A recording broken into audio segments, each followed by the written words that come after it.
And I remember the teacher saying something about Hitler was a monster. And I raised my hand and I said, monsters don't exist.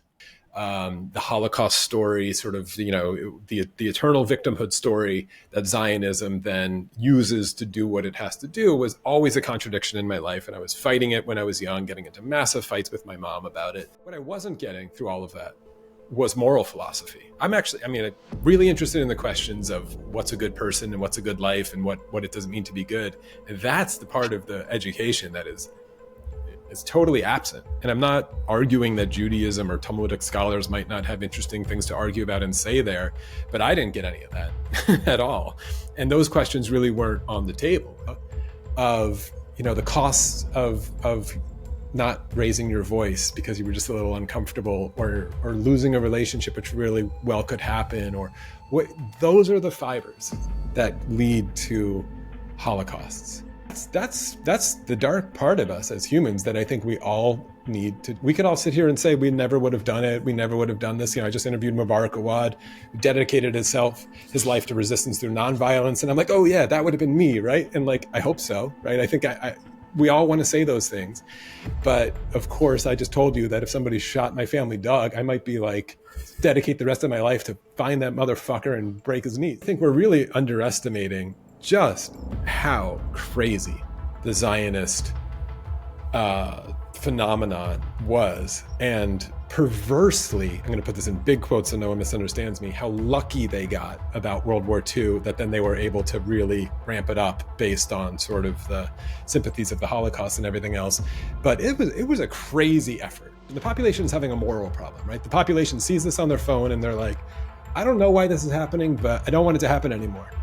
And I think if economists and the capitalist class was really honest with them, it would be this would never happen, of course, but if they were like, all right, we got to level with you. We're basically massively in debt. This is the economy we built of fiat currency. And if we stop supporting this, and if we get this wave of sort of liberation and we sort of lose these sort of economic flows, this is all going to collapse economically. Just went to my nephew's bar mitzvah, and you could tell that story if you're interested, but it turned out to be kind of a nightmare. And please do tell. Do tell. I will tell. Let me tell, because it's there's probably a lot here that's interesting for people.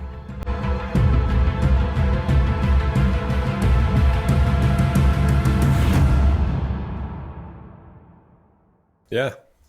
Great. So, Peter, ready? Yeah. So I just finished the apple, but go ahead. Okay, great. So good evening, everyone. We are here tonight with Jay Shapiro, and we actually had quite some commenters or quite some subscribers actually already mentioning you a few times, cool. Saying, you guys really should invite Jay because I think you guys resonate very well. And then also I watched your videos and I was like, okay, I'll just comment underneath your video, and you were very immediately willing to come on, and immediately also subscribers there were saying, yes, make this happen. Cool. So here we are, Jay. You are doing the Dilemma podcast on YouTube. That's how we know you. You're doing a lot of interesting stuff, also critical, reflecting on the things that are going on today, and very in many ways quite similar to ourselves and your opinion as well. But maybe it's an idea for you to maybe do a quick introduction for the audience, who you are, for those who don't know you. Yeah. For those who don't know me, I'm a filmmaker and a writer, really. And I sort of tell this story briefly. I was a sophomore in college when 9/11 hit. And I was on my way to a film degree. And that event shifted my mind into the very lively conversation of understanding that this was going to be a massive conversation and a big problem. I was very, very thrown into the question of why do they hate us, and really wanting to understand that question. Obviously, the framing of it is pretty important. More like, why did this happen, right? And so then I started getting more interested in taking more courses in moral philosophy. I ended up getting the degree in film, but I never stopped my philosophy education.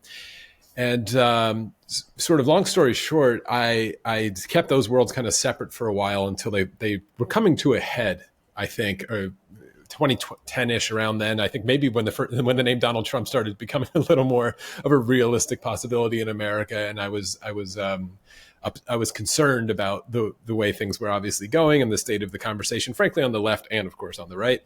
And I was involved in the conversation with people like Sam Harris that I think we can get to, because I have major differences with these people. But I was I think taken in by maybe a genuine line, something like, if we don't have an honest conversation about this massive problem in the world, well, then the right is going to have it for us, and we're not going to like what they want to do with it.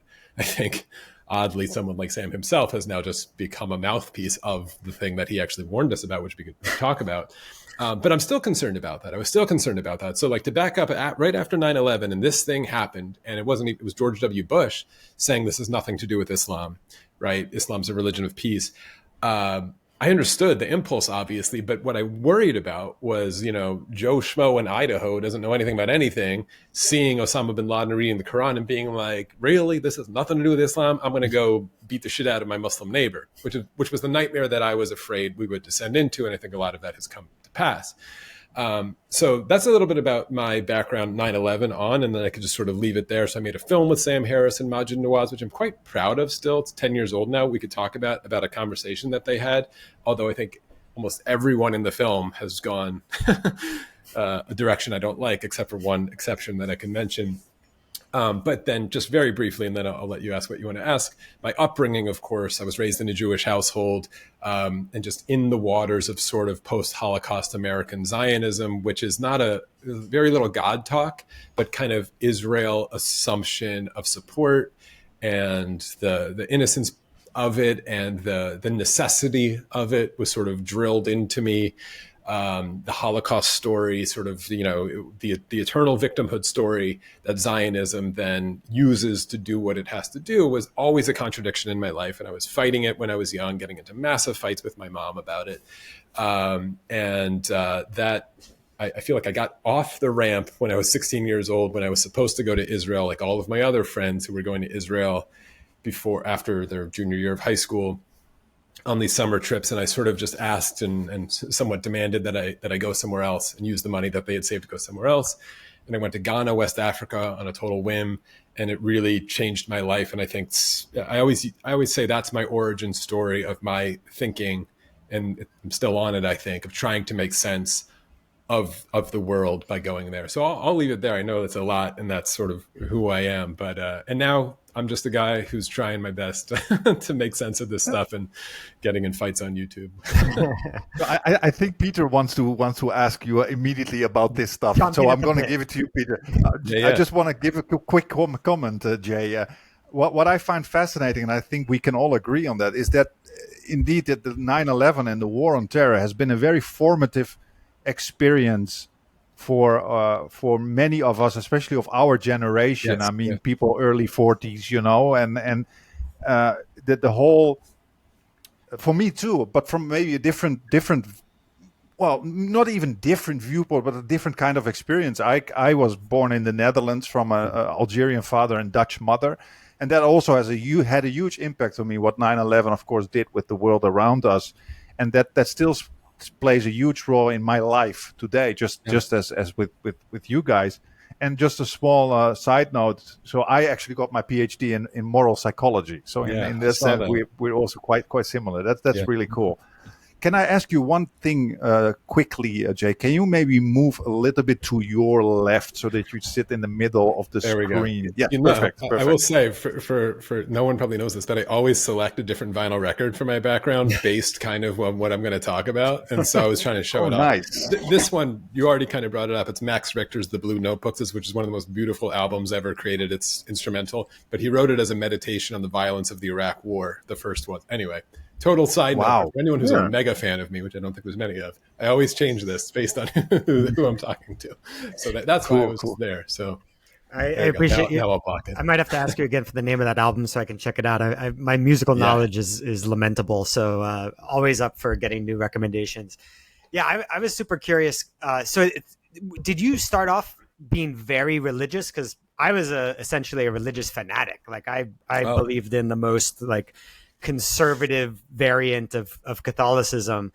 And for me, the experience was having access to the internet and going on like what do they call them, news groups, like message board forums back in the early days of the internet in the 90s, and coming to realize that everything that I had been taught was 100% true and unassailable and just perfectly reasoned, really just didn't stand up to critical inquiry.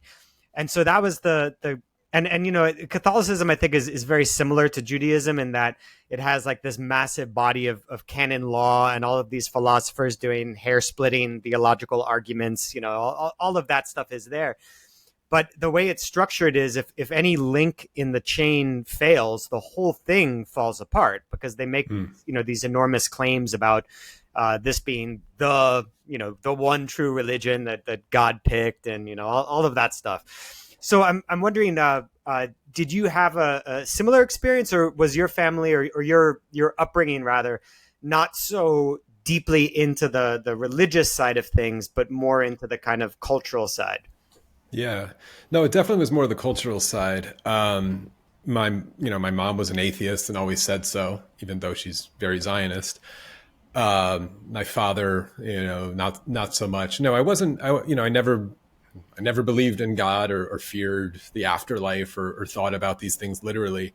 But you know, my Jewish life was everywhere, right? Like Hebrew school after school, which was like 3 days a week. You would go do extra school and summer camps and youth groups and the whole thing. And I think it was very it was very much trying to instill a sense of family and cultural tribe, which we can argue whether or not that could be a good thing or a bad thing, but a kind of tribe based on the touch point of practices that weren't rooted in belief really, but rooted, and I think very much so, and this might be a particular Ashkenazi American post-Holocaust story, but rooted very much in the legacy of the Holocaust, where, you know, parts of my family tree disappeared there, like just about everyone else I knew. And that was and then even, you know, I'll take it a step further, even in the education, like what was I doing in Hebrew school or whatever, you know, it's when you're a kid, it's songs and eating apples and doing these kinds of things. But like the Israeli flag is just there, right? In the tzedakah box where you give a coin to plant some trees in Israel, feeling like it's this like lovely little innocent thing. It's just kind of around you. And that's the part of it that in some ways is really insidious, because you're having a great time, like, right? Like my childhood was good. And then you're like, well, how could this thing that was sort of always just around and everyone sort of always, no one questioned, be a bad thing? Like, and I think that's a big conflict for a lot of people on the psychological level of having trouble, you know, thinking that their parents did them harm. And, you know, we could talk about all the reasons that it's hard to escape these things. But no, it's like very geared towards getting to your bar mitzvah. So learning the Hebrew prayers, even though you didn't know what they meant in English. And then after that, around the time you're after 13, it really kicks into gear with maybe much more of a Holocaust focused, I think, education, where you learn some more of the horror stories there. And then just as far as like, maybe this will tell you sort of, maybe I was just a bratty kid or just a curious kid. What I wasn't getting through all of that was moral philosophy. I'm really interested in the questions of what's a good person and what's a good life and what it doesn't mean to be good. And that's the part of the education that is totally absent. And I'm not arguing that Judaism or Talmudic scholars might not have interesting things to argue about and say there, but I didn't get any of that at all. And those questions really weren't on the table. It was just not, it was very boring. But I remember very clearly I must have been 15-ish years old or something, one class, Hebrew school class, where the topic of Hitler and World War II was up again or something like this. And I remember the teacher saying something about Hitler was a monster. And I raised my hand and I said, monsters don't exist, right? Like Hitler was a man with really bad ideas, I'm sure, in a tinderbox that exploded. Like if we're serious about never againism, and that really, if you want to know what my religion was, it was never againism. And that's the internal fight, of course, now in Judaism. Did it mean never again to anyone, anywhere? Or did it mean never again to us? I think we're seeing that answer play out in a real live civil war in Judaism. But I was, of course, captivated by never againism, period, to anyone, anywhere. And so Hitler wasn't a monster. If you want to look out for the next Hitler, don't look out for monsters on your street with horns and red eyes. It's going to be probably a man. Maybe I'm being sexist, but probably a man. But it's going to be a human with bad ideas or certain ideas in the right environment, in the right context. So if we're serious about it, we need to be honest about it. And that was not received well at all in my classroom. And it's probably the point in my mind when I decided this is a problem and I want something else. And so that probably planted the seed, if that answers. That is really interesting, because I think when you're we used to ask this question to everyone we talked to, like, how did you end up with the political ideology that you have today, to try to get at, how this process works and perhaps how people can intervene and educate people in areas that they hadn't known much before to try to change their ideology. I think for people that like me that were full on into the whole religious mythology of any given religion, you have the problem of you have to first kind of intellectually convince someone that this is not reality.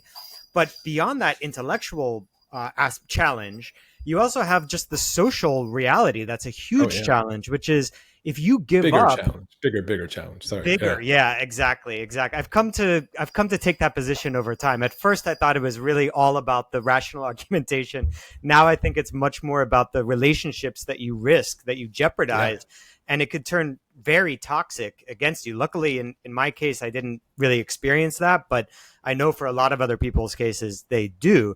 Do you have any thoughts, or maybe explain more about the process for you with an eye toward informing people about how they might help someone else along this path of kind of liberation, really? Yeah. I don't know if I have good advice. I could tell you the truth is, like, a lot of us have lost relationships over this. My mom and I really don't talk anymore, we were very close. And so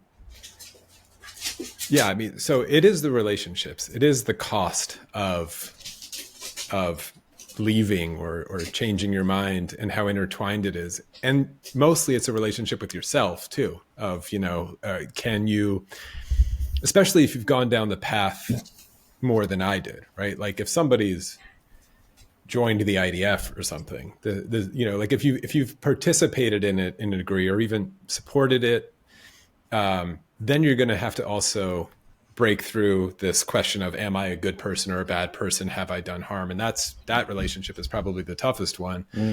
So just as to give you more of that context, I mean, obviously those of us who have been focused somewhat on the Palestinian cause and the nightmare there for decades, not just since October 6th, know that, of course, this isn't the first time it's gotten bad. Obviously, this is the worst it's gotten. But I remember 2005-ish, 6-ish, one of the mowing the lawn operations, my mom and I were in terrible, terrible fights, like awful fights. I actually went through the emails the other day because there was also emails and phone calls, but like we couldn't talk to each other. And she, at some point of me, laying out all this, like just like intellectual argumentation, trying to explain the cause and give her all this background or whatever, and getting nowhere, like banging my head against the wall, writing screeds and emails to her and talking and just couldn't, get anywhere. We had this one phone call where I really remember her saying, Jay, I'm too emotionally compromised on this issue to ever see it rationally. And so we should just call it truce. And I remember, and this is the problem though, hearing that, thinking as a rational minded person, like, oh, well, she's right. I should stop. What's the point of doing this? And I sort of just dropped it, and we didn't talk about it again for until really October 7th. And I really regret that, right? Because it wasn't so simple like that, right? Because it was a challenge to me to face the integrity that I might have about the cause itself. And it was probably not that she did this on purpose or whatever, but manipulative, right? For me to not leave her, right? Sort of a warning of like, if you keep going down this path, we're going to lose each other. And do you really want that? And I think I was afraid at that time to do that subconsciously. And I think I've probably done that since. And I know that's not like I don't know if I've lost her or not, but I don't know if that's good advice for anyone, because there really are costs to this. And it's like, I don't want to sugarcoat this, that like you can find your way through this. This really is, Benjamin Franklin and his son never talked about slavery, because it ends families, it ends relationships. Like these things happen in history. I don't know if they always have to happen. That's not like the most helpful piece of advice, but just for me, as far as getting out of that, overly rational and analytical mind or effort even to think about the world, right? Because you'll hear these arguments from the people like Sam Harris or whatever, these very kind of strict utilitarian arguments. What sort of put me over the edge of that was understanding, and I think Kareem will like this as a moral psychologist, is that was the bridge I was always looking for, is that these facts over feelings people like Ben Shapiro or whatever, facts don't care about your feelings is such a empty expression, because even from a strict utilitarian perspective about maximizing flourishing and all of this kind of stuff, and they desperately try to find ways to measure what flourishing means and then compare cultures and decide which trolley problem is going to lead to the most. If you can't factor in, and if you can't appreciate things like justice, which is very maybe impossible to measure, or dignity, or humiliation, or even the worst aspects of those, like vengeance or whatever else it could be, then it's false flourishing, right? So even by their own metric, it falls apart. That's not flourishing. And I think where I was able to sort of start thinking more clearly and maybe arguing better with myself, because I was becoming convinced by a lot of the kind of Sam Harris argumentation that we just need to think about this rationally and clearly, and boy, what a tragedy that we have to have so much collateral damage in the world. And I think if you pay attention to your own sort of emotional state, you will notice that there's something deeply wrong with that. But you can even find a way out of that path through the analytical thinking, like I just did, being like, well, if I only just knew how to measure something like injustice, well, this whole thing would fall apart too. So that's sort of two different answers for you. But I wasn't a deeply religious person at all. So I don't know how to talk about sort of the, I could tell you that about atheism or whatever else, I found. But as far as your own integrity, there really might be things you lose.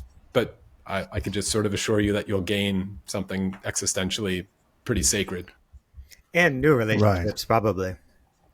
Mm-hmm. Yeah. Mm-hmm. Yes, absolutely. Yeah, well, I can recognize that the whole idea that you can lose family over this kind of stuff. I mean, I remember during 9/11, some of my Dutch family members, the shocking racism that came out of some of my closest family members. We that was a moment that we also broke, and some of them I've never spoken to them again. I mean, that stuff goes very, very deep, and that brings me to a question I have about you and your mother, if I may, and that is because I personally find it very, very that really touches me in a way, because I was also very close to my mother. My mother recently passed away. Sorry. And I can really, so the mother-son relationship, and if you're very close, it's a very, very deep and special relationship. And as you're telling me, you were close. That already tells me that you probably had a very, very cool, very loving mother, that you both loved each other a lot. And that's my assumption. And then my question is how is it possible for somebody like your mother, for example, to be so attached to Zionism that you can stick to it after X amount of months, years of perceiving a genocide? I'm really curious how that works, that attachment. I mean, we're going to psychoanalyze my mother here, but I think it always comes back to psychology. It's the stuff I was saying about a childhood and not wanting to believe that your parents did harm to you, or I mean, I think this is really, really deep stuff. It's just like cult psychology 101. I'm not saying that in some sort of derisive way towards Zionism in particular. I think it's incredibly common. People, like it's existentially difficult to sort of recognize that you may have been fooled. You may have been participating in something that is a nightmare. I mean, the difference between thinking that you created some collateral damage with good intentions versus you actually were sort of captivated by something nefarious and you murdered people is like a really big leap. And I think a lot of this just has to do with conformity and not wanting to rock the boat, not wanting to lose friends. I mean, she's a widow. She's in her 70s. What's she going to do? I literally just told you that like you might lose people, family members. I mean, just went to my nephew's bar mitzvah and could tell that story if you're interested, but it turned out to be kind of a nightmare. And please do tell. Do tell. I will tell. Let me tell, because it's there's probably a lot here that's interesting for people. I'm not even sure where to start that story, but it ends with this break between my mother and I, which again I don't know if it's permanent, but my brother and I are different people. So that story I told about growing up and I was like the asshole in class asking these difficult questions, and my brother was not like that, right? He's like a good kid, followed the rules, wanted to do well in school and be liked, and he's awesome. I love my brother, but he's just like, he's not the personality who's going to sort of do something different, right? So he went to Israel when he's 3 years older than me, so he was ahead of me on this trajectory, and he followed the path, right? He followed the set path for him and went to Israel. Came back with an IDF T-shirt as a present for me, right? Like no sort of questioning of that. And again, like in his mind, he's just doing what good kids do, listening to their parents and believing that this is the right thing. And I don't like blame him for this, right? And that's sort of, and he loved the community, right? He was a kid who that's where his friend group was, and his social status and group was sort of solidified in there, where mine was maybe a little more varied. I was more of an indie kid into different music, and not all of my friends were in the Jewish youth group. I was also like good at sports, which helps you have a different kind of social group, where he wasn't, no offense. but I mean, I love him to death, but we were just like really different personalities and different people. So it was like, he was never going to be the kid to be like, I want to go to Africa instead of Israel. Like he did the path. And so years and years later, he like lives in a suburb in America, and was raising his kids Jewish, and his kid was just having his bar mitzvah, and he belongs to a synagogue there. I hadn't been in a synagogue in a really long time. So I just want to like give people an insight about sort of like how bad and how deep this problem has got. So this was, what is this now, 5 or 6 months ago. So well after October 7th and everything that's happened after it. And my brother has always known that I've had this issue in the family, and he's always been respectful of it, of course. And it's not something we discuss or talk about.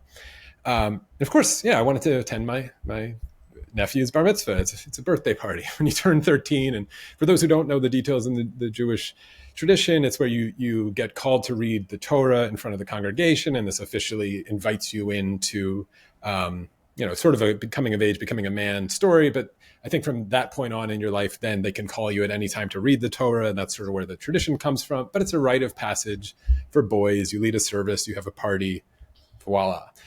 So he calls me and he's like, "Hey, I know you have a lot of problems with this stuff. Do you want to participate in the service at all?" It's like you can go up and like help a prayer or whatever. There's other little things. I thought that was really nice of him, and I was like, "Yeah, sure." Like my wife and I'll go up and like open the ark. It's like you open this curtain where the thing is. I was like, I'd rather not read any prayers or anything, but I'd love to, participate.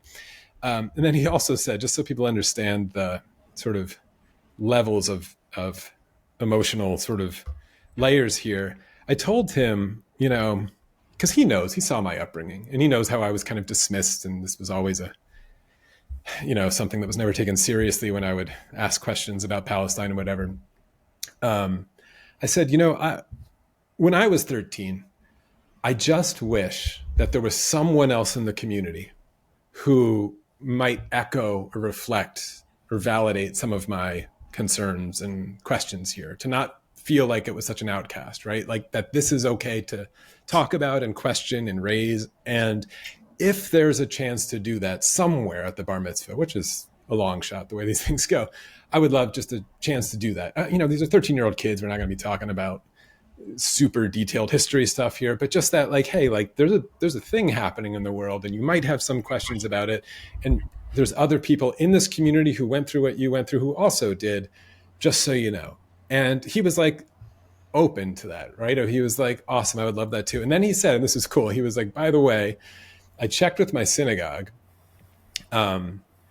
because, so for the people who don't know, like over 60-ish% or more of synagogues in America have an Israeli flag on the bima now. And that's been there since really the 60s or the 70s. And Israel is very intertwined with the prayers and argumentation and the whole service. And he said, I asked the synagogue, because on their website it said, we fully support the state of Israel. Something like that. Temple Judea fully supports the state of Israel, whatever his temple's called. And he said, I talked to them and they removed the word fully. And I was like, right. And like, so, and that, which is, again, like super lovely that he was even able to ask that, but it tells you the state of like just how deep these claws are intertwined. Again, I super appreciated it. And so go to the bar mitzvah, and my wife and I are there, and I sat in the back. I basically was like, hey, if there's parts where I'm uncomfortable, whatever, I'm not going to like make a scene. I'm not going to have a Palestine march in the middle of your synagogue. I'll just like quietly step out.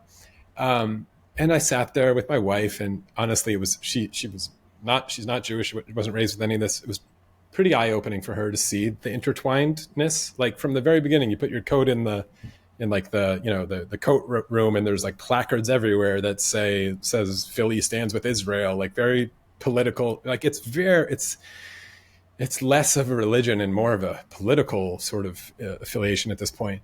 So she was a little eye open, and frankly, a lot of the prayers, it's Israel's all over this thing, right? And as an aside, as a piece of fairness, Israel is a complicated word. This was done sort of intentionally by the Zionists, but the word Israel is the word that I think it was when, is it Jacob or Joshua or whatever, when he wrestles the angel, he gets a new name of the word Israel, and then all of his descendants. So when they say the people of Israel, it could be a word that references kind of the Jewish people in the world, a diaspora, or it could be the state. I think when you read the prayers, it's pretty easy to see both. But all of those things from the early Zionists were really, unfortunately, really intentionally blurred and met. Like, the flag itself has the star in the middle, and it looks like a tallis, the prayer shawl and everything. Like they merged these symbols in a way that has made it very dangerous for Jews, obviously, and very complicated. But so my wife's observing all of this stuff and having a little, eyebrow raising thing. And this is a Reform synagogue, and the rabbi's very animated and getting the kids all into it or whatever. And the only time we stepped out was the very, very end of the service. The rabbi asked everyone to stand up, turn towards the Israeli flag, and pray. and sing Hatikva, the national anthem of Israel. And so it was the very last thing, and so quietly stepped out into the hallway. No big deal. No one cared. No one really saw what was happening. And the kid had a great time and everything. And then just so people also know, this intertwined with sort of the Holocaust as a part of the religion now is the Torah itself. For people who don't know, it's the scroll that you read from the big like the book that you roll out or whatever. Their particular Torah at that synagogue, I guess, was rescued from I think it was a Vienna or Austrian synagogue that survived the Holocaust, where somebody had saved all of these while the Nazis were destroying all the synagogues, and now they've distributed these around the world, and they asked everyone to come up and see it. So very cool artifact. But like, so you're getting just the full picture there of like, the Holocaust was awful. We're always sort of a victim. This Israel thing is a necessary lifeboat. Stand and pray for it. All that kind of stuff. During the what's it called again? There's a prayer, the mourner's Kaddish. They always say a prayer every time for people who are mourning in the service of someone who's lost a family member or whatever, and you could say their name. Well, they also mentioned a bunch of the hostages there, the Bibas family and a few other people. So that's what we experienced. Anyway, I wasn't surprised by any of that. And we have a lovely time. It's a party afterward. Everyone's having a great time. There's really no space for me to like sit down and talk to anyone at whatever. And I haven't seen this family in a very long time. And then it all kind of fell apart where I think my mom was pretty nervous that like something might blow up or we might talk about this. It also happened to be the weekend when Israel killed those 15 paramedics and then buried the ambulance, if you followed it, which was just a story that I was following and sort of having a hard time not sort of screaming from the top of my lungs, being like, don't you see what's happening? And that what just happened in that synagogue is a problem that we need to talk about, right? Like, don't you see all of those 13-year-old kids, like his friends are all there or whatever? Is it a surprise that I seem to be the only one in the family who's raising my hand 30 years later or whatever, after my bar mitzvah, and I'm kind of the outcast and the black sheep? Don't you think there's a correlation there? The silence and complicity. And anyway, I won't share the sordid details, but sort of a fight ensued in the car between my mom and my aunt and me and my wife in the back seat, where I thought a fairly innocent comment about that she could understand why there's such an active pipeline of Americans who go and serve in the IDF, which there is. I think it's ratio the highest in the world. That was not received very well by my mom and my aunt, and it led to, anyway, stupid family stuff ensued. And it's kind of in a really, really bad place now where everybody's feelings are hurt. But maybe to your point, Peter, it's a really important story about the dynamics of how these things really happen. Because if I tell the whole story from my mom's perspective, I know why she's hurt, right? And I know the deep emotional connection she has to that world and wanting to see her grandson do this lovely thing. I mean, really lovely stuff, right? She's also a widow, like my father died. And like there was a whole lot of emotional stuff happening there that I totally understand why she would want me to just shut my damn mouth and like not rock the boat and not remind everybody of this really awful, uncomfortable thing that I think you would be crazy to think has no connection to what's happening in that room. I get that. I get all of that. But I'm a 43-year-old man now. Like I'm not a 13-year-old kid in the back seat. And it's like, but even now this stuff follows you, right? The next morning I talked to my cousin about it a little bit and I was like shaking, right? I was nervous because it felt like I've been waiting my whole life to just speak up about this somehow. And now I feel like it's too late because look what's happening in Gaza, but I feel like I had to do something. And that clash, that cost, that feelings being hurt is something that is, I just wasn't going to allow me to, to stay quiet about anymore because I feel like I did it 20 years ago when I stopped talking about it with her. But that's, there you go. That's kind of the state of things. And I think my story is probably not rare. If there's other Jews, especially American Jews around my age, I bet it's very similar to what they've seen and what they're going through. But not your age, like probably even more so among younger people, given the split in the polls. Like it's a chasm. And something like that whole story, I think, was very instructive, especially before when we brought up, the whole facts don't care about your feelings thing. From a psychological perspective, that's just a pure error. That's Descartes' error. That's the name of a book by Antonio Damasio about how our brains actually work. Like we can conceptually split reason and emotion, but the way that these things work out in our actual brains that we use, like there is no easy split. They're all just co-constitutive of the way we think. And that's really hard to navigate. Like I don't have any bright line rules for people to follow other than to attempt to put yourself in the shoes and the thinking process of somebody else. And that if you haven't been raised in that environment, that takes a lot of work on its own. But then after you do that, you might find some areas where you can, try to push and pull, try to influence and change minds, but always keep in mind the fact that somewhere in the back of people's heads, it might not be conscious, but it's going to be understood that by breaking from one's community, for whatever community it is. I mean, it could be Catholic like mine, Jewish like yours, could be, Republican, Democrat, whatever. It's going to potentially cause a lot of loss in relationship terms. But what I always try to do, it hasn't really worked, I don't think, in the cases I'm thinking of, but I've tried it, is to point out you're going to get so many new connections. There's going to be so many people willing and happy, overjoyed to welcome you into, the anti-genocide humanity. yeah. It's a better room to be in. If I could give you like one, as far as my, because I mentioned now sort of the Sam Harris and analytical brain, and I'm sure you saw my Coleman Hughes debacle, but brains like that are I've even been, and maybe to some success, trying to speak their language. I don't know if this is smart either, but it's putting this piece of argumentation on the table where, they're super focused on peace, which sounds like this lovely thing. And I say, peace is not something that you go for, right? We all want peace. Peace is an emergent property of the conditions of justice being truly sought. But then they, of course, ask, well, what does that mean? And that's where it's like, well, that's a really complicated question. Because like it's the perfect, I'm talking utilitarian language there, right? I'm like, hey, if you want that peace that you say you want at the end of your trolley problem, which sounds so nice, you're only going to get it through this avenue, by going through a genuine sort of grappling with the concept of justice, which I think is an eternal and unsolvable problem, which is no music to anybody's ears, but it's the quest, the profession of man is to forever seek justice.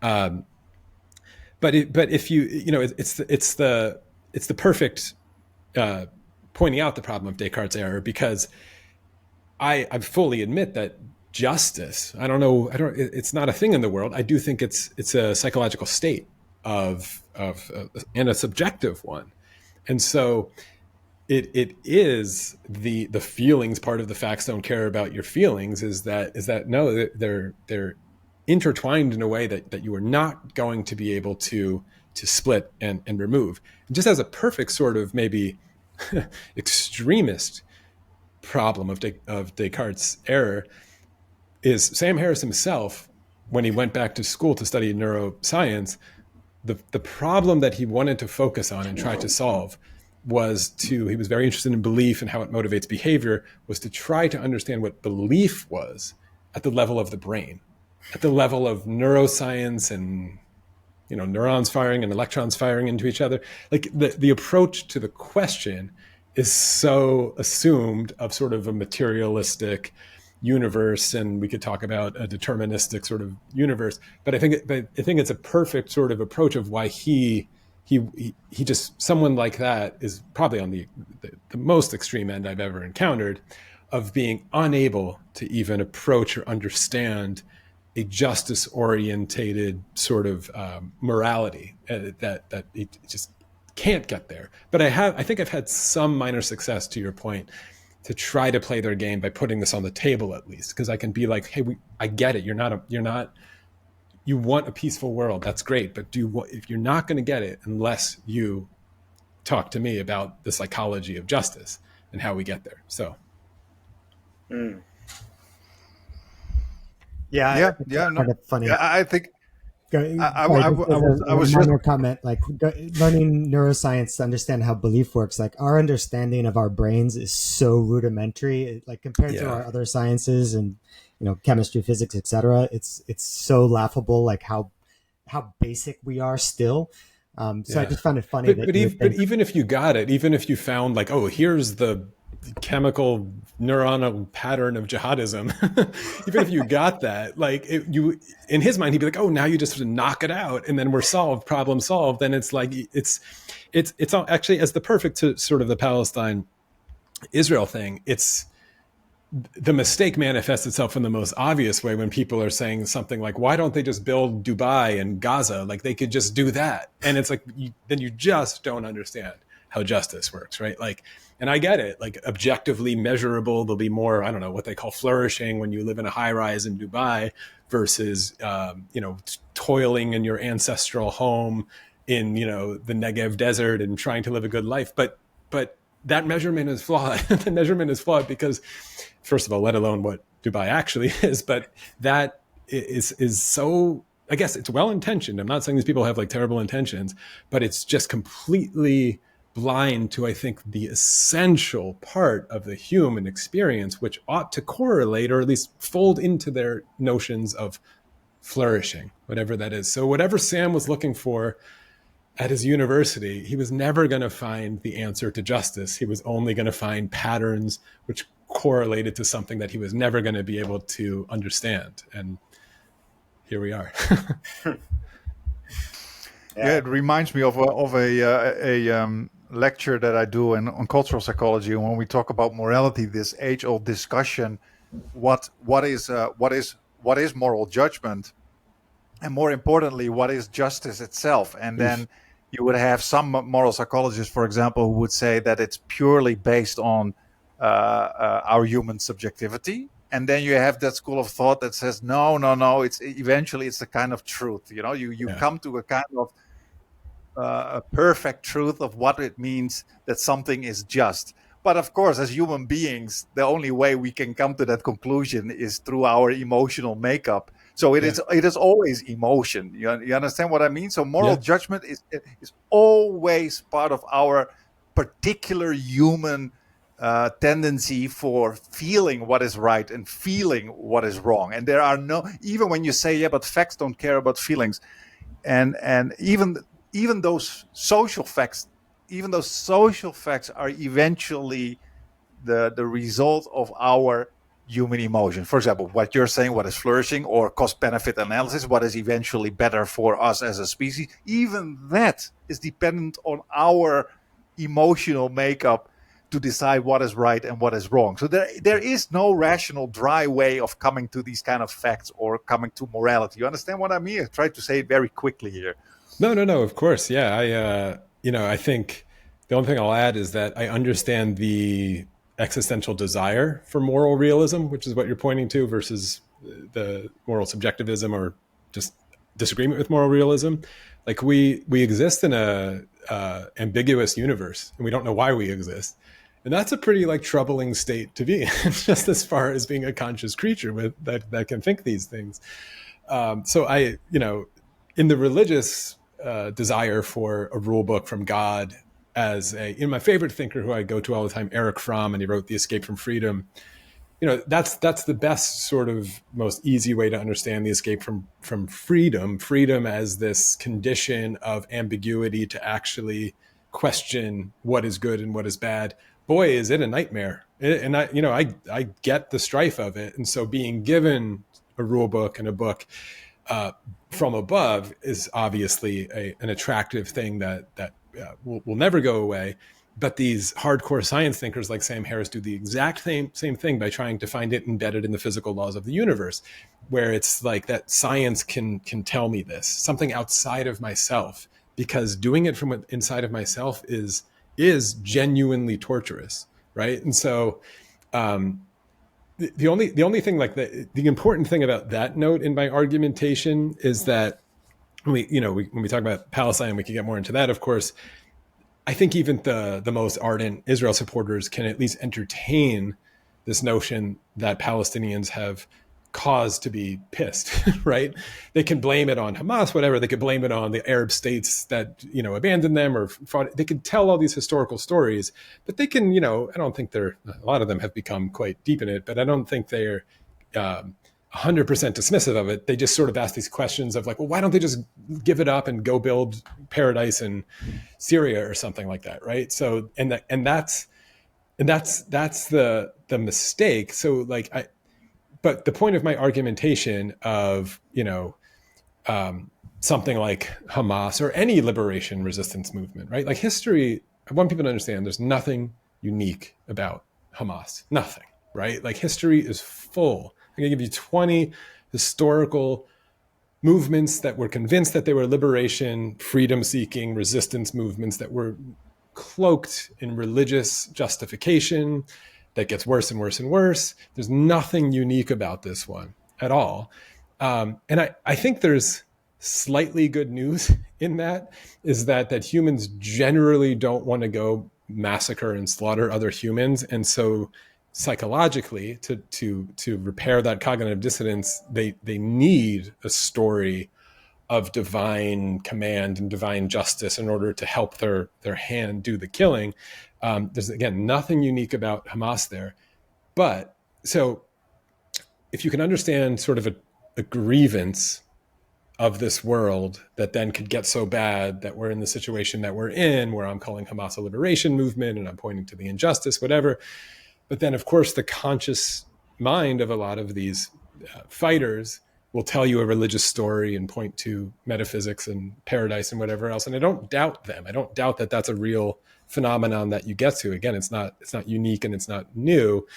And then even someone like maybe Sam Harris would say, well, it's a tragedy they've gotten here. This idea is just so bad in their head. I wish I could take it out. I don't hate them. I just hate the idea. But we just have to eliminate them in order to create this peaceful world that we all, all of us civilized people just want to live in. And, let's argue about that in a second. But I want to go back to the point of the aspect that they're even missing from that is that, and I think this is a scary part, is I don't even think you need a story like the Palestinians to end up there, right? Existence itself can be seen as a form of cosmic injustice of like, I didn't ask to exist. I don't know about you guys. I didn't ask to be here. And here I am in a world where good things happen to bad people, bad things happen to good people, and there's no rule book. That could be enough of a sort of cosmic, I'm pissed at my own existence, in order to sort of build a kind of religious story of supremacy or domination with a chip on your shoulder. And I think this is the human condition, to be born into this strange, really strange existential crisis of existence, and to try to navigate it without, with yourself, with your own sort of internal self, which we could get to the free will argument, and which is another classic way I think many of these thinkers try to erase even that level of engagement with this, again, torturous existence. just for a bit of levity, when you said the whole thing about like, I didn't ask to be called into existence, it reminded me of this Bill Hicks bit where he's like, people ask me, Bill, are you proud to be an American? He's like, I didn't have much to do with it. My parents fucked there. Like I didn't tell them to. In fact, I was a disembodied soul saying "fucking Paris," but they didn't. So that was the best. Yeah. Yeah.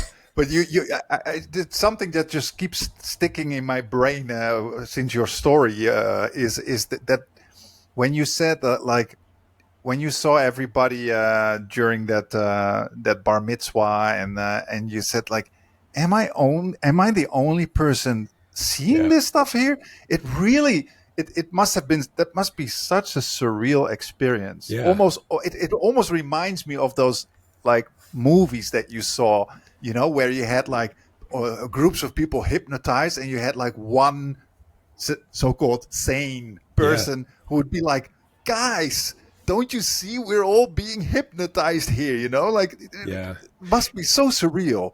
It's surreal, but it's so scary and disheartening because I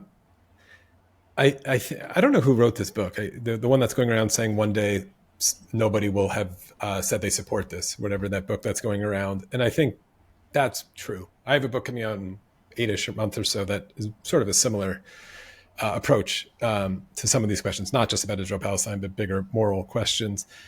And so I think this desire to separate, like I was saying, the people wanted to think, I think they needed to try to do it psychologically to protect themselves, but that what happened in that synagogue or what happened in my upbringing really has nothing to do with what's happening over there in Gaza, right? Like it's sort of just like a compartmentalization of these things, and anybody who wants to tie them together must be an anti-Semite or whatever the heck they're trying to say.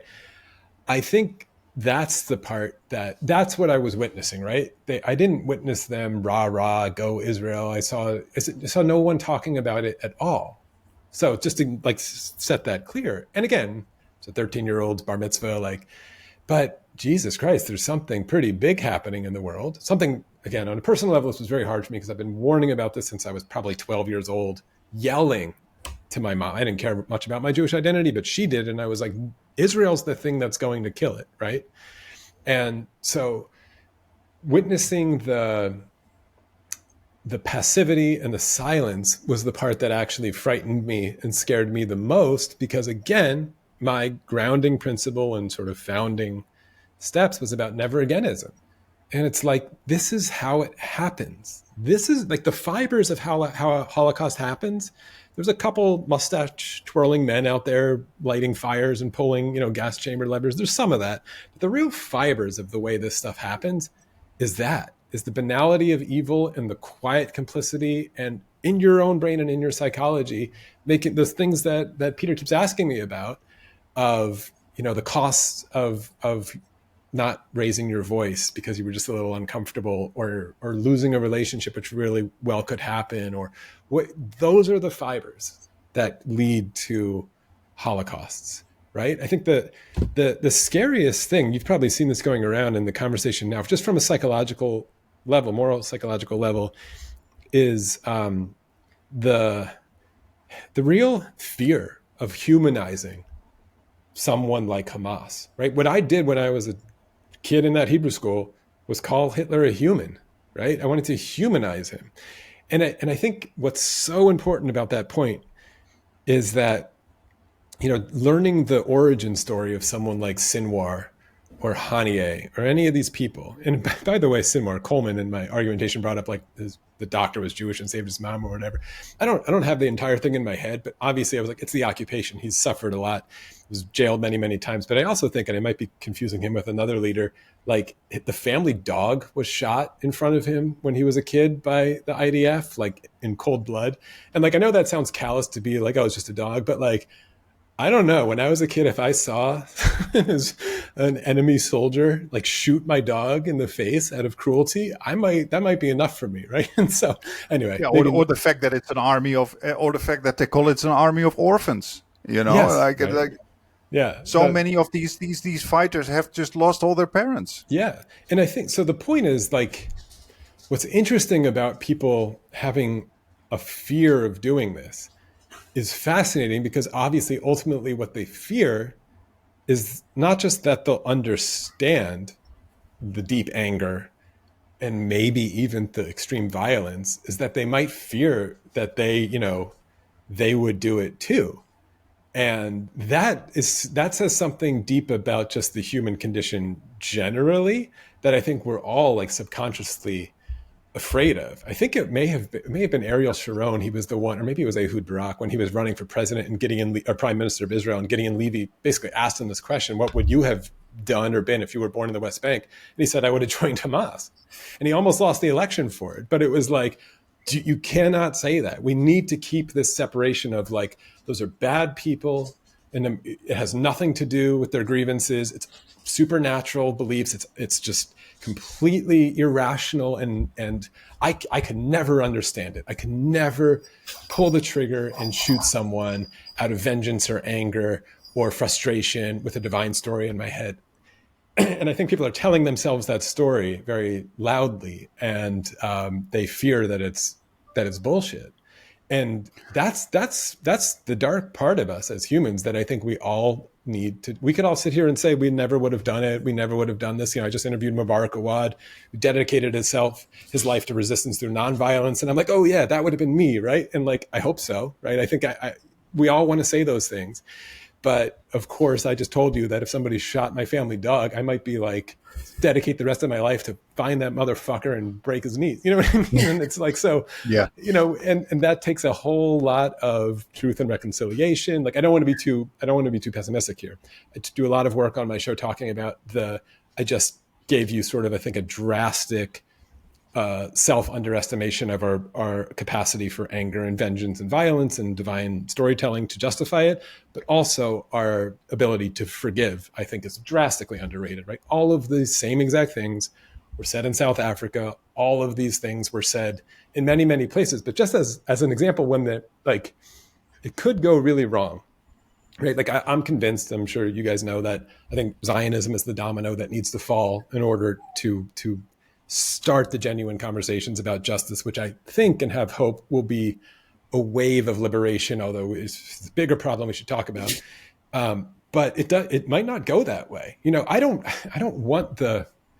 doubt the vengeful threads in resistance movements can become super ascendant and sometimes succeed.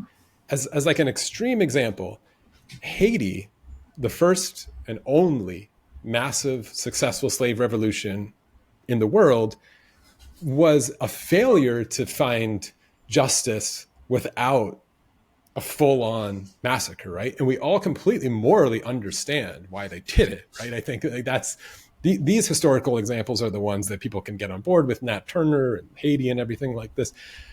But when it's far away, yeah. When it's far away enough, yeah.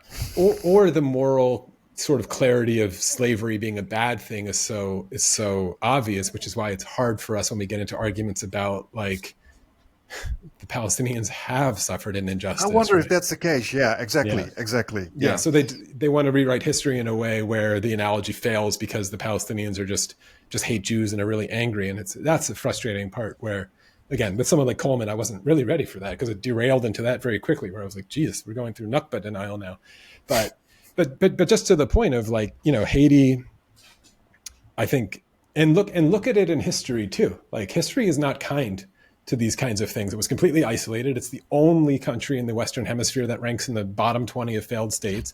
It was completely isolated by all the colonial powers. It doesn't guarantee you some sort of like welcoming into the world community and wealth and whatever. But I think that the dignity, like if I had a time machine, and I think most people listening to this, and you could go back to the slave and Toussaint or whatever who started the revolution, would you tell him, no, don't do it. Stay a slave because it won't work out. Right? No, you say, go get your dignity, do what you got to do. And it's not like they started with just massacring. They were campaigning for their freedom for a while, and it led to what it led to. So anyway, that's what I got there. Well, it reminds me a bit of my family story from my father's side, where he lost a couple of uncles in the liberation battle for Algeria against the French, which is very, very comparable to what happens in Palestine. It was also exceptionally brutal, the French, how many people they killed and murdered, tortured, raped, etc., etc. And that was also violent uprising, and one of the few successful cases where the Algerians actually eventually got the French out. And now, if we look back at it, I think everybody agrees, even in Europe, that that was a good thing that the Algerians kicked out the French. It's almost the identical thing that happens right now. And I can assure you, in those days, most European powers would be on the side of the French. So that really brings us to that book that you just suggested from, I think, Omar El-Akkad. What was it? I haven't read it, but I just know the title. Omar El-Akkad. Yeah, Omar El-Akkad. Everybody will have always been against this. One day, everybody will always. And that's, you see that with Algeria. You see that with Algeria. In those days, everybody was on the side of the colonialists, at least in the West. And now everybody agrees that, the French was the Algerians liberated themselves in an exceptionally violent liberation battle, mostly violent from the French, by the way, French side.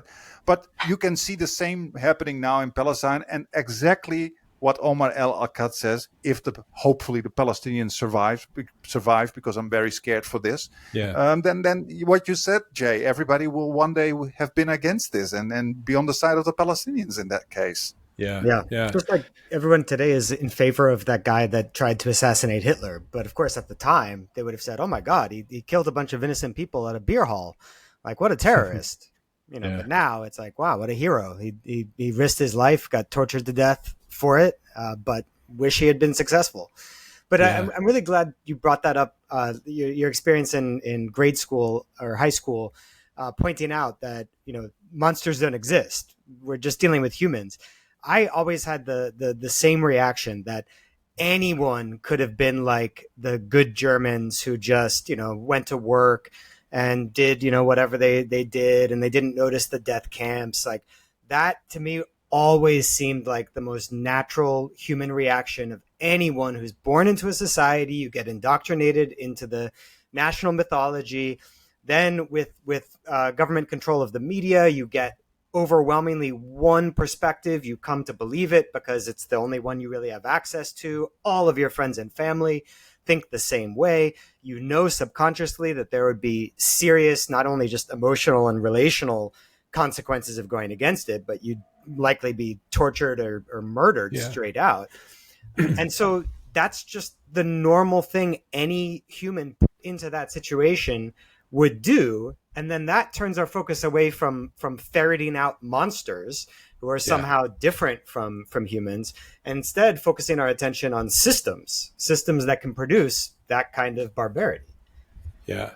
I'll just say in response to the Algerian thing as well, because I think it's a really important point, is that I don't know, have you guys spent time like in the West Bank or traveled around a little bit in Palestine? So I did some filming at Birzeit University, and it's fascinating. In Ramallah, all of the students there, like laser focused, they all want to be international lawyers. They're all focused on their liberation, like 24/7, and different paths to do it. And they study these things, right?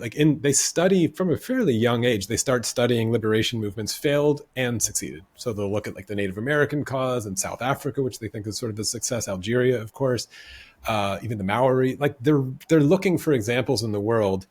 And I think, so to a degree, the Algerian one has caused a lot of PR problems for the Palestinians, because they see a violent, successful, uprising with all kinds of guerrilla tactics and bombing cafes and all kinds of things that looks like it succeeds, and they'll do anything to get their liberation. And they're like, if that worked, let's try that. That, in the late 60s and into the early 70s, I've been talking a lot about Ghassan Kanafani and the PFLP and these leftist groups that I admire quite a bit, although they focused, or they supported armed struggle, which was things like hijacking planes and making very public things. And not all of them went well. And there was deaths and I get it. I think in some ways, looking for examples in the world to help them with their liberation cause makes a lot of sense. But this is almost like the reverse of it. I think they underestimate the peculiarity of the Zionist project in the world. It is not comparable to anything. You grow up hearing about the Holocaust being the singular kind of evil in the world, and that's used all the time as this anti-Semitism thing. I think there's almost this parallel misunderstanding by the Palestinians that, and they did misunderstand of course, the international relations, and I think the powers of capitalism and everything else that was up against them. It wasn't just kicking out the French and having them go home. We all know, of course, there's this disanalogy that where would the Jews go? And there was all those kinds of particular kind of disanalogies. But also, I think we're really underestimating just how crazy the Zionist phenomenon was, and perversely, I'm going to put this in big quotes so no one misunderstands me, how lucky they got about World War II, that then they were able to really ramp it up based on sort of the sympathies of the Holocaust and everything else. But it was a crazy effort, right? At a time when, in the late 1800s, when Europe was, because I think we probably would always agree, at the first massive global crisis with capitalism, about to fight it out in this massive world war, and then a second one, many groups of ethnicities and religions, whatever, were feeling quite nervous about their insecurity of surviving that. And the Jews were amongst them. And then for reasons, ironically, that has to do with their persecution, they also had a lot of wealthy Jews, because they were discriminated against and not able to participate in a lot of civic life. So they were bankers, so the Rothschilds and all these names you hear. It's a fascinating, perverse story where they had some ability and some political sway to put this Zionism project on the table. But the Roma and a million other groups would have loved, I'm sure, to have a conversation of like, hey, how can we get out of here or have a state or carve something out so we survive this? And the idea, I mean, Herzl's diary is like 1,600 pages, and I've never read the whole thing, but you can read it online. It's pretty fascinating about, what he was trying to do and why he was trying to do it. Ironically, he was really trying to pitch the other Zionists on the Kenya project. It was called the Uganda plan, but it's in modern day Kenya, as the better safe haven. And anyway, that wasn't Zionism. They said, it's there. We want to go to Palestine for all kinds of reasons. But this whole project, I'm telling this story because I don't think Israel will hold. It's a crazy concept. I mean, the civil war amongst what Israel is and what it should be, and can it survive? We all know, if people remember, was on the streets and at each other's throats pre-October 7th. This is kind of derailed that conversation. I don't know if they're going to be able to even have an election in 2026. I have the same fear as you. I hope the Palestinians can survive until then. That might be a doomsday event for them. But something like, people should look up, like, as a good example, if you want like a non or a sports one, if like the Beitar Jerusalem soccer club is a really, like, they wear yellow and black. They're not the ones who were in Amsterdam. That was the Maccabi, who also has their own problems. But the Beitar Jerusalem soccer club was founded in 1936, basically by Jabotinsky revisionists, so pre-State of Israel.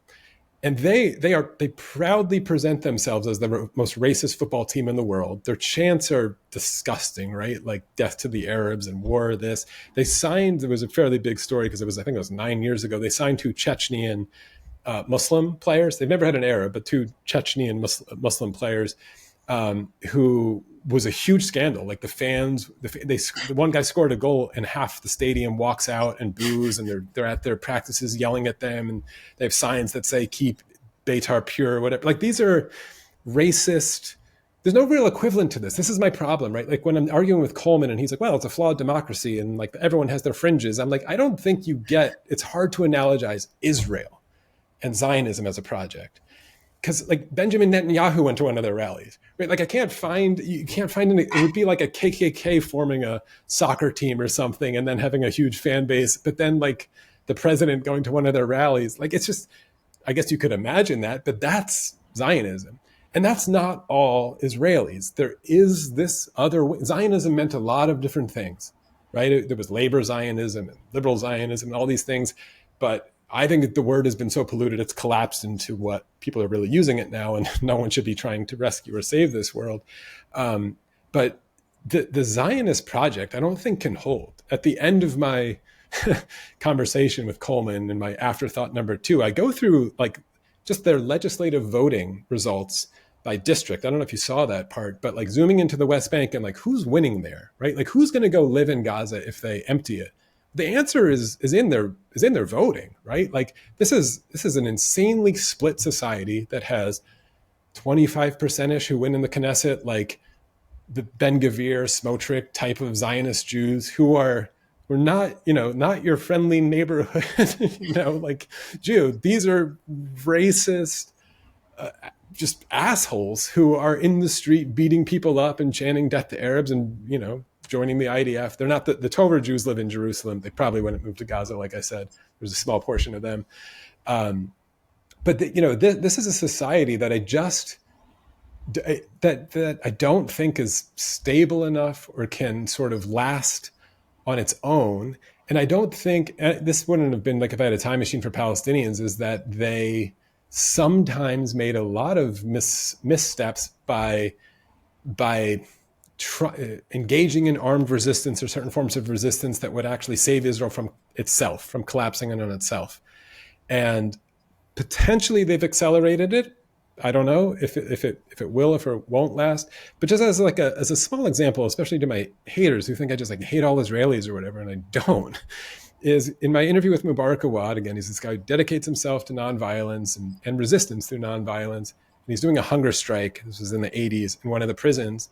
There was plenty of Israelis who loved what he was doing and supporting him and helping him plant olive trees or whatever. And, an Israeli who supported him is outside his prison on the street, also engaged in a hunger strike out of solidarity. And he's getting spit on by other Israelis, right? So it's like the civil war of the Israeli soul, if it's what type of Zionism is it going to be, is I don't think you can quite analogize to the French in Algeria or any of the other sort of colonial projects. The closest one may have been America with Manifest Destiny. That's where I go most of the time, of like this notion of manifest destiny, and the approach to the natives maybe is the best analogy.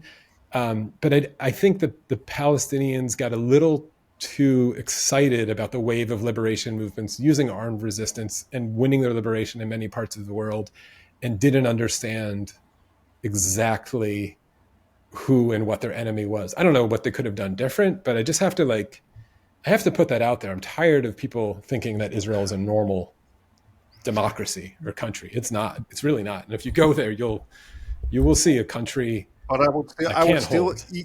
I would still equalize the brutality of both, though. Oh, the brutality, absolutely. I'm just and the brutality, racism. Absolutely. I mean, what the French did in Algeria, I mean, tens of thousands of people in 1 month. It was also and the absolute hardcore racism, and they also saw Algeria as France, as a province of France. You know what I mean? But I totally agree with you. I think there's a Zionism and the state of Israel is a very, very different concept also. But also, and I think what also makes it very different, and I wanted to ask you this question, is your opinion about it, because we have endless discussions. We see that also on the internet about this. What makes this case so incredibly unique also is the immense support you see, not only by the West, but the total lack of action by the world. So you're talking about how people within the Zionist community is very hypnotized by the whole Israel idea, and you almost feel like the odd one out and what's going on here. But I'm actually saying, well, we can almost extrapolate this to the world. We're 2 years into a hardcore, blatant genocide, and pretty much almost no one is actually taking action. No governments are. No governments, and of course there are people protesting. Don't get me wrong. The population, among the population, there are a lot of people resisting. Yes, I mean more among any government around the world, including the global South. I mean, it's a tiny speck of a country, 7 million people or something. What explains this? How would you explain this, Jay? Well, and this I think is this is really interesting, what you've just asked now. And so I just jumped in to say no governments, because I think we are seeing this really interesting split between leadership and the people who they're leading, certainly on a moral level, right? And so, I mean, the cynical, but I think right answer is that Israel, feeling very insecure about its place in the world for many, many reasons, for the first decade or so of its existence, found a way to, elbow itself into the conversation and sort of promote itself as to the West, to America in particular, as will be your, I think it was called, your aircraft carrier in the Middle East. We will be your base. We will do your dirty work, and we will keep the economic and oil flows and empire flows going in the right direction. In a very specific sort of case, I think crushing nationalistic leftist movements which threatened to, in quotes, nationalize these, like Nasser, right? Nasserism basically as a thing, to make that the enemy, to slander it as communism, which was sort of the Western project, but to make sure that does not cause you any trouble in the West, right? The House of Saud being in charge and keeping the pipeline going in the right direction. We're going to do that for you. We'll help you do that for you. And it worked, right? They've entered themselves in this system that I think has been, in Kissinger with shuttle diplomacy and everything else, is the reason why many Western countries who probably see the books a little more closer than their population. The population is having a moral problem, right? The population sees this on their phone and they're like, I don't know why this is happening, but I don't want it to happen anymore. And I think if economists and the capitalist class was really honest with them, it would be like, this would never happen, of course, but if they were like, all right, we got to level with you. We're basically massively in debt. This is the economy we've built of fiat currency. And if we stop supporting this, and if we get this wave of sort of liberation and we sort of lose these sort of economic flows, this is all going to collapse economically, which I think is possibly true. This is the one thing when I was arguing with Scott Horton, I think some of these libertarians like Dave Smith and other people who've been very great about their outrage about Palestine, the one piece of the puzzle is this one, that when they're like, they really are, even Tucker Carlson, like going hard, being like, Israel has, like, there's nothing for American interests and like, we need to cut them loose.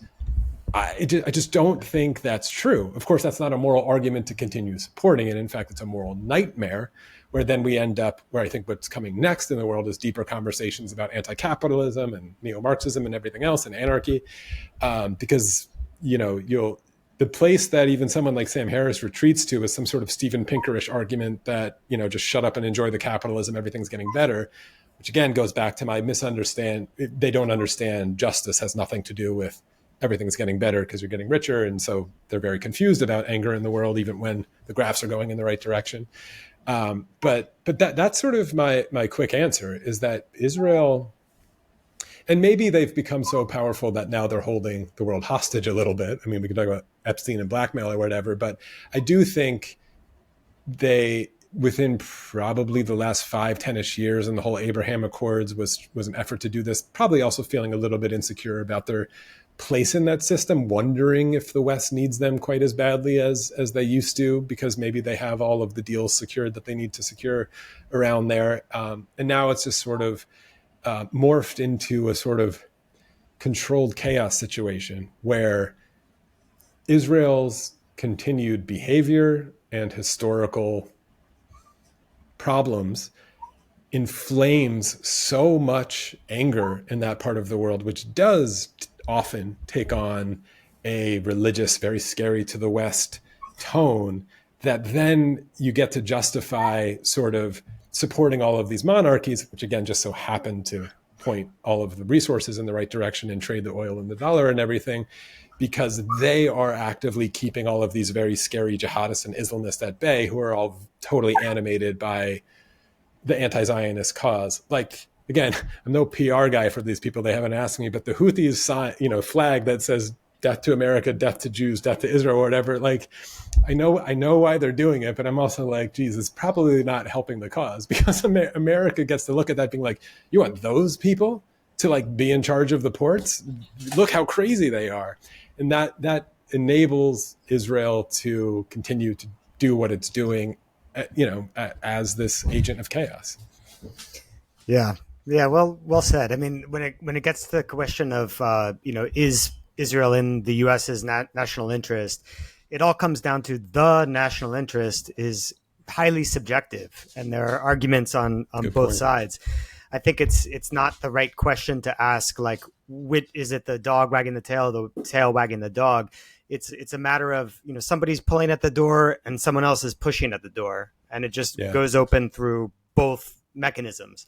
And plus, you have, even beyond the kind of strategic value of Israel from a U.S. imperial perspective, you also have the emotional, rational connection that tens of millions of evangelical Christians have in the U.S., who have been quite effective at politically organizing, getting their way into the Republican Party, and exerting a great deal of influence within the party.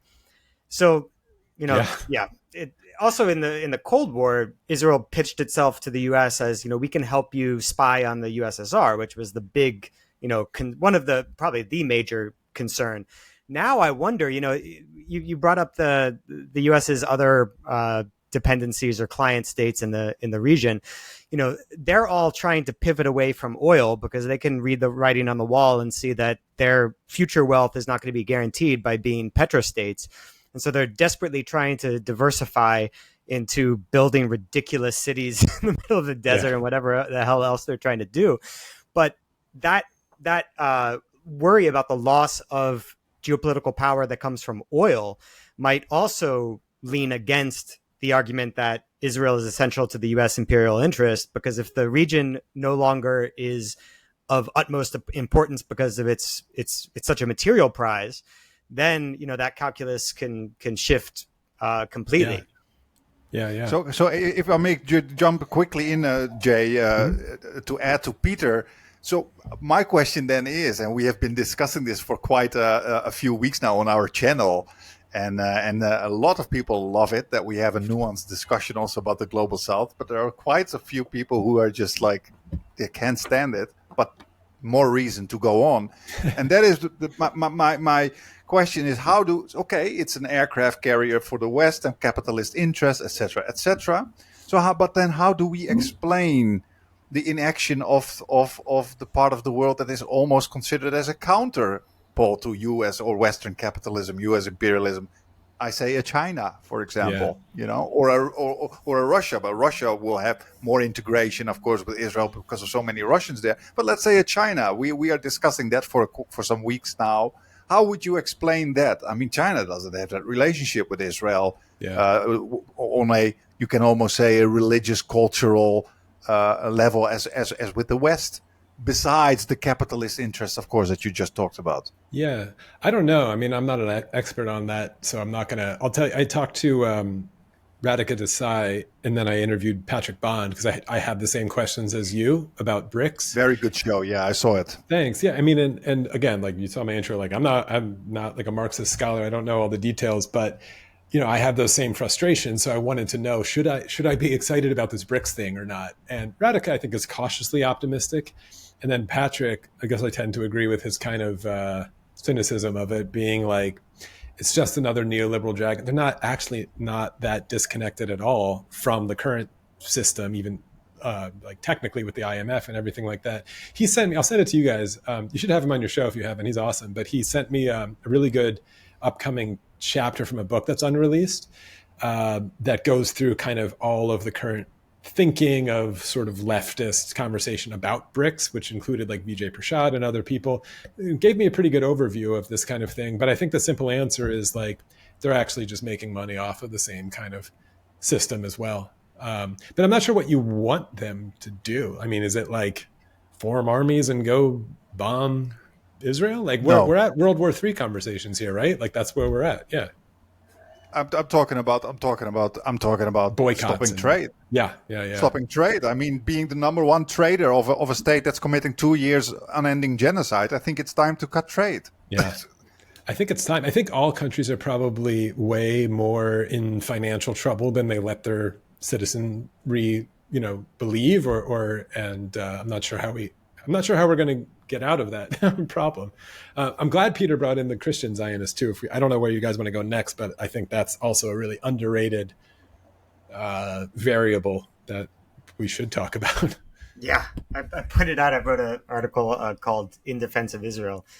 Just put it out for a group that has never, to my knowledge, been accused of controlling the global media. U.S. evangelicals seem to have a great knack for staying out of the spotlight, even as they form the biggest voting and donor bloc supporting the genocide. But they managed to stay out of the spotlight. I wonder if it's going to change, or if you see it changing. It's like, I don't know how you guys feel about the characterization of the conflict there, whether it's religious or resource or political or land grievance based, or if you feel strongly about pushing back when anybody puts anything on the table. But I really don't. Because I think actually, like, some people don't want it. They think there's a problem. I think pro-Palestinian people feel like there's a problem phrasing it as a religious conflict. And I think there's actually a ton of religious problems with this conversation. And if you guys do ever travel there, Jerusalem is kind of an amazing place. That old city is like just objectively insanely cool and amazing. And for non-religious and religious alike, you have this feeling of like, this is weird, right? This is like this ancient city where all this stuff happened. And then I think there's a fun explanation of just sort of maybe from like a Jared Diamond or, a geographical perspective. It just happens to be on like beautiful real estate on the eastern coast of the Mediterranean. It's no surprise that everybody said, I think my God wants me to live here. No one was like saying that in Minnesota or something, but that happened, and it has this interesting human heritage, right?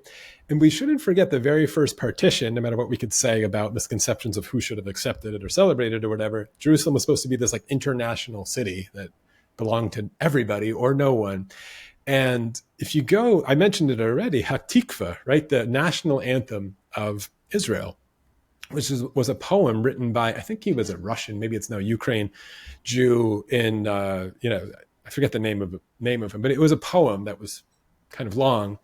And in the poem, it was about, returning, it's called Our Hope Is Not Lost. And it's about returning 2,000 years later to the land of Zion and Jerusalem. And it's like, It's all about the temple and going back and Jerusalem, Jerusalem, Jerusalem. And I think like people probably have seen the maps and they know these things, but Jerusalem was supposed to be international. It wasn't in the first partition. The war happened and Jordan held it, although Jewish militias tried to get it. Again, I just interviewed Mubarak Awad, and it was the Irgun and the Haganah who were there in Jerusalem, kicking him out of his house and killing his father and everything else. They didn't hold it. Jordan held it. But in 67, it was like a beeline to be like, we're taking that and we're never giving it up. And you could go back and watch Netanyahu, even around the time of Oslo or whatever, when that was still kind of a discussion about what's going to happen with Jerusalem.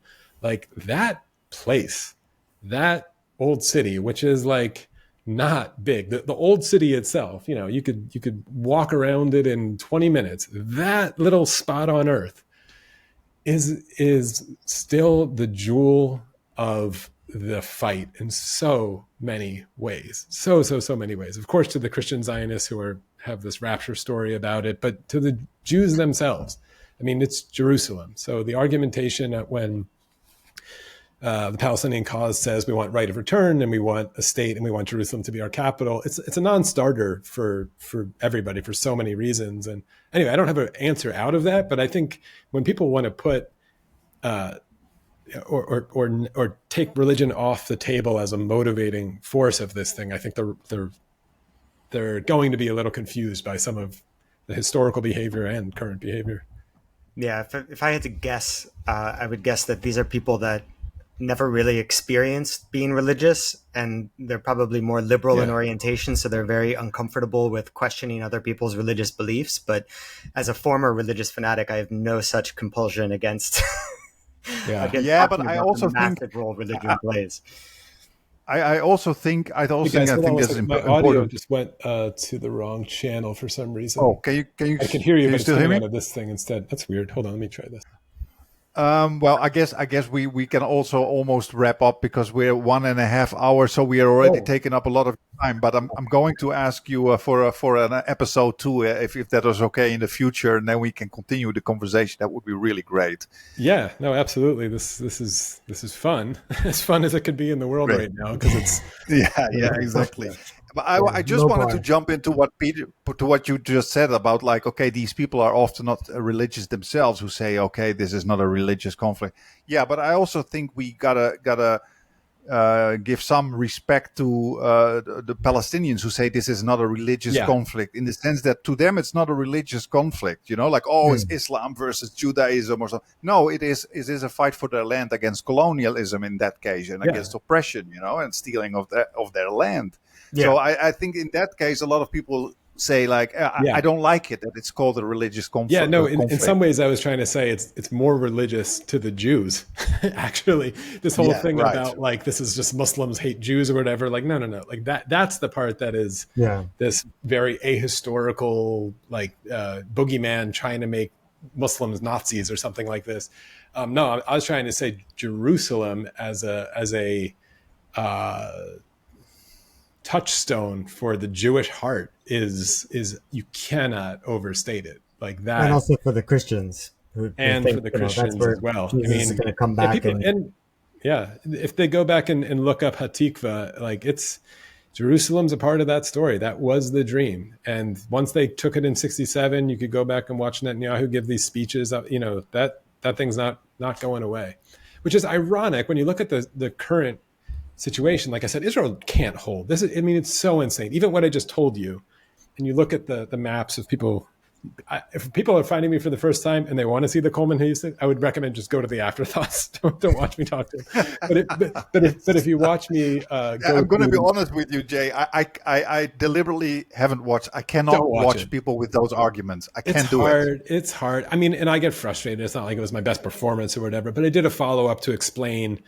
Genuinely, I don't care what people think about me. I was genuinely trying to help these people from avoiding mistakes by giving them just have some skepticism of the Zionists. And I know a lot of that's been borne out. I pointed out, like, he was going on Joe Rogan giving statistics about kill ratios 1.5 years ago. And I'm like, dude, slow down. And lo and behold, oh, really? Their numbers are 83% at least. Those are Israeli numbers. That's not me like putting that out there. And it's like, I was trying to help you people. Anyway, I'll get mad about it again. But the maps I show of the legislative results in 2022, the last time Israel had them, the United Torah Party, I mentioned them, like they win basically in the old city. It's like they barely win anywhere else. These are the Haredi sect. These are the people who are refusing to serve. So ironically, and like I said, if Gaza opens up, in quotes, to real estate they probably wouldn't move there. They want to go to the wall and pray all day and wrap themselves into tefillin and do this thing. More power to you, do your thing. But the fact that like they don't want to serve in this military of this project obviously creates a lot of resentment. And if they left the coalition, it would collapse and they would need a snap election. Like it's that tight there, right? I think we all know that. And so they're staying in the coalition to allow the right-wing Netanyahu, Likud, religious Zionism, Ben Gvir's do their thing, so they can just continue to basically get political cover to stay out of serving in the military and whatever else. I mean, they get favoritism from this. They have a really cozy deal right now to just go pray there all day. And like that doesn't analogize to flawed democracies in America or Algerian colonialism. The brutality, again, agreed. Brutality analogizes beyond. But like things like that are like, these are not normal conditions. And I can't fault the Palestinians for succeeding or not succeeding through the resistance fight in history. Of course, I don't agree with everything they've done. Of course, I think they've missed opportunities, blah, blah, blah. But this is a unique situation that they're dealing with that happens to have the most insane militaristic empire in America on earth backing them. So I don't know how you deal with something like that, but people should just spend some more time looking at Israel and Israeli society and politics, and then just scratch your head being like, this thing cannot last. Zionism, whatever it's trying to hold all these threads together and be this thing called the Israeli nation, like, is insane. It's just an inhumane situation. But I did want to, on the brutality part, to switch it a little bit, completely agree with you on the brutality of colonizers and what Israel's doing and what the French did. I also want to point out that, again, I grew up with Holocaust preaching that it was this monstrous evil that has only ever existed there, and it's this anti-Semitism thing and nothing else compares to it. That, and again, this is dark, it's worth spending time with other really brutal genocides and Holocausts to understand that that's not true, right? Like in the Armenian genocide, I'm going to share a terrible story, trigger warning for the ears. They're rounding up Armenians to kill them, but they were low on bullets and they wanted to really to save them. So they would have a huge ditch and tie the family's hands together, like 5 of them, and then just shoot the heaviest one and push them into the dish so they would all die. So you could, 1 bullet, 5 deaths, right? Like this is what humans are capable of doing, not just Nazis. And yet there's victims throughout the world. And again, my passion and dedication and frustration and cost in my life has been by engaging with those as genuine human phenomena, not supernatural evil, including, as hard as it is, the Zionists now who are doing vile things are also human. This can happen. And the people in my family, I don't think are evil, vile people as much as we think banality is a form of evil, which I think it is. I mean, it's so, in that regard, that logic eats its own tail. But I just wanted to put that out there of like, every time this happens, we have to say this is going to be the last time.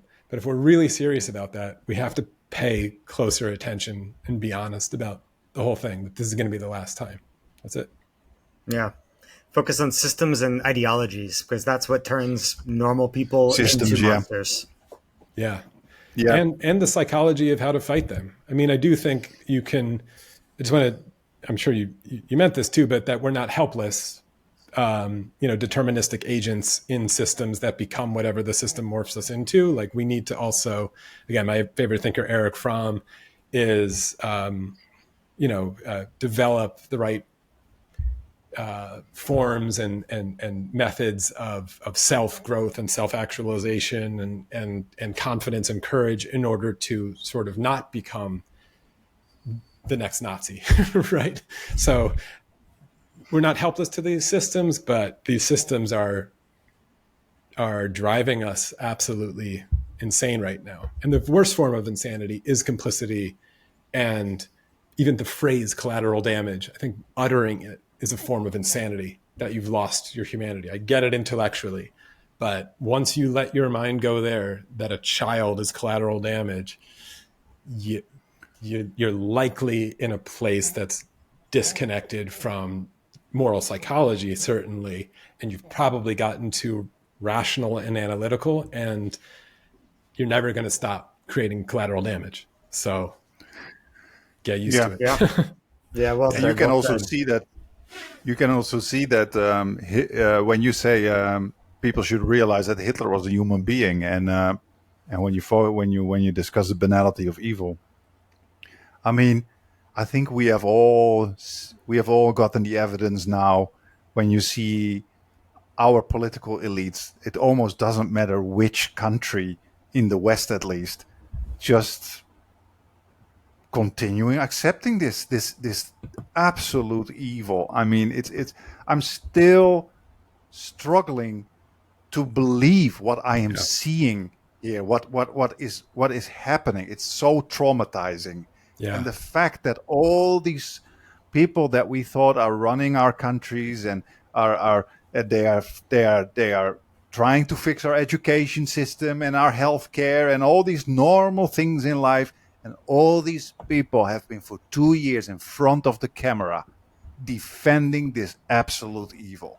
So don't tell me that Hitler was some kind of very, very unique case of depravity, because you can see now we have many, many little Hitlers walking around in our society, and especially those who are actually also celebrating what is happening now. I mean, the online space is full of these people. So it has been very confrontational, what has been happening. Of course, first and foremost, this is unimaginable what's happening to the Palestinians themselves, and in extension for us, it has been an eye opener for what kind of world we live in. It's completely changed my reality, my understanding of reality. Yeah. And what kind of world we want, just to add to that. I mean, what kind of world we live in, I think, is rough, but what kind of world we want, because I think there's some potentially good news in all the horror of seeing it in people, some people, a lot of people saying this isn't okay, and I don't care at what any cost. And like I said, if you gave someone a choice, this is like in a philosophy, situation of a world that was peaceful, but can only be arrived at through 30 more of these genocides that you had to live through, but then you would get there. Would you press that button? I mean, a utilitarian ought to do it. It's just peace forever versus struggle with the human condition of seeking to find justice in a world where, again, we didn't get into the existential stuff, but I think is fundamentally unachievable, but needs to be sought forever. That's the condition of man. I wonder. I mean, the book that I have coming out, again, I don't have a date for it yet, but it's called The Insufficient Rewards. And it really goes through this argument of that the rewards, even in the comfortable West, like all three of us are living probably in somewhere somewhat comfortable. I know you guys aren't in the West, but where I grew up in America, if we think, and this is again is the point to like the Scott Horton, if we think that there is some sort of transactional economic system, as Peter keeps pointing to, that somehow requires what's happening in Gaza to happen in order to keep the system functioning that's delivering you your Starbucks and your Amazon packages and whatever life you have, your Dubai-ish life that all these people want. I think lots of people, upon close, careful contact with that transaction, would turn it down, or I hope they would, to be like, if that starving child on my phone needs to happen for me to have this life, which is what the system is telling you, which is what these politicians are basically telling you in so many words. They can't really come out and just say it, right? But that's pretty much the deal. I think there's a rising number of people, and this also might just be a crash of capitalism because it's not giving you the job as much anymore. The bribes are getting worse, right? Like life's getting worse and more expensive. And so the bribe is getting a little worse. But even if the bribe gets better, don't take it. Your moral integrity relies on this, relies on not taking that transactional deal and this utilitarian math where you're told this has to happen. It's collateral damage for this system to continue. And I think there's a lot of people like you who just can't believe this is happening. And that's the next, for us as people who don't want this to ever happen again, that's the defense of like, don't let them bribe you, right? If they rejigger the global, if the global elites get really worried, just like, I think this is an important point. If the global elites get really worried that there's too many people who are upset about this, and they do rejigger their economics in a way where the elites are taxed more and suddenly your life quality gets better, but the genocides still happen, don't stay quiet, right? Like just say we're done with these systems that require this periphery brutality, even if it's out of your mind. And in some ways, thank God for the internet for bringing it closer to our phones, right? Like this is it. We're an interesting generation where we're confronted with it. Who knows what this would have felt like if you never saw it, right? Vietnam changed things by having journalists there. And of course, this is why Israel's killing the journalists. But the Napalm Girl photo itself existing is still in our memory. And now we have a million Napalm girls and Palestinian girls and boys and so many. And I think something's going to break. I'm optimistic, as dark as it is, that we're on the verge of a fairly big global conversation. I don't think it's going to be all that non-violent, but I think a lot of people are feeling like you and fed up with this, of like, I'm not doing the trade-off anymore. I don't care what you give me. I don't care how good this latte tastes. I'm done. Right? Yeah. I totally agree with your speculation there that most people would not take that deal. And that's precisely why there's so much propaganda. There's so great of an attempt to keep this information from people, because I think there's the understanding that if they knew, they wouldn't take the deal. I hope so. My mom might take the deal. To end it on that note. Yeah, and I always struggle with the idea. I wonder if we are ever able to get to that kind of just world, considering that I think we need small groups to have that kind of harmonious living together when we were still small little hunter-gatherer groups, which you still have in some places. These are usually much more harmonious and happy than these massive societies with millions of people. I wonder if we're ever able to do it. I think we as human beings are not made to live in these huge groups. Yeah. So the struggle in that case would be endless. But that's a totally different, it's totally new discussion. I should say. But I guess we can end it here. Almost 2 hours. To be honest, we definitely could have gone on more if it's up to me. But I'm going to leave that for a second time. I would love hopefully, to. Jay. Yeah, I would love great. to. It's really fun. I've been watching some of your work and interviews, and it's really fun. So I'm glad to have been connected. And I have one coming out this week with Adam Hanieh, who does petrochemical work. Who's fantastic, Palestinian born. But for some of your questions about why the world's not doing anything, or I think his interview I learned a lot about just how intertwined economically the problem is, which is something that I think people don't quite understand. Certainly not the Dave Smiths and the libertarians who think we could cut off without any problem. I think they need a little more honesty about that. But Adam Hanieh is coming up on Monday, and but I would love to come back on and see what you guys are up to. Do another deep dive, man. Do another deep dive. Yeah. It was great. This has been super, Jay, for being generous with your time.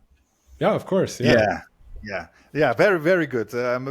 This was excellent, Jay. And I wanted to say, let me try something. If I can actually hear you through this, let me see if this works. Talk now. Yeah, you can actually. That works. You can now, actually. anyway. Oh, Although I okay. hear Because you myself, can actually. so that'll be good. Okay, no, because you can click on the speaker I see here, and then you can select the. Yeah, it like wasn't giving me the option. I don't know. It's all good. I was Oh. hearing you out of like my little Zoom recorder. Oh, maybe I could. Okay. Anyway, this also works. Just wanted to say for our audience, so you can find Jay Shapiro, of course, on the Dilemma podcast. You can find it on YouTube, and you have all these many very, very interesting conversations. I'm 100% sure that if people are our audience, our standard, or how can I say that, loyal audience, I'm 100% sure that they will like your content as well. And we're going to stick to that. We're going to invite you again in the future and do another deep dive, hopefully also for at least 2 hours. And then we can continue the conversation. Yeah, no, it was really fun. Thanks, guys. حبيت القمر طلع القمر اصطناعي شميت الورد طلع الورد بلاستيكي أنا حبيت القمر طلع القمر اصطناعي شميت الورد طلع الورد بلاستيكي تكتيكي تكتيكي